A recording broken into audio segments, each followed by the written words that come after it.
生活宝贝来看新科技，新冠肺炎的疫情甲全世界物价乱炒炒，医疗人员逐工拢在无用采检。即马有病院研发出自动的鼻仔甲拿后的采检机器人，毋但采检的速度紧，对医疗人员来讲嘛，更较安全。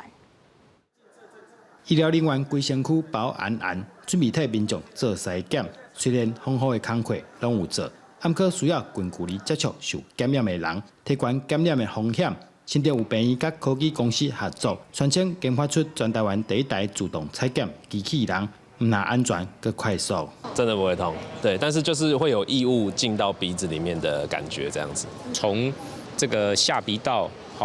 进入这个鼻腔里面，那这个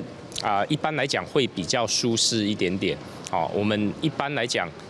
如果是1分比较不舒服，10分是最不舒服，那大概我们用机器人裁剪，大概平均是2点多分。会使看到机器手骨、甲名仔机精准地侵入去民众的鼻腔内。医生指出，透过科技来减少医护人员开第采检的体力甲时间，对因第一线的同仁来讲，帮助真大。发现用机器人裁剪，不仅可以减少暴露的风险。那也可以增加一点病患的一个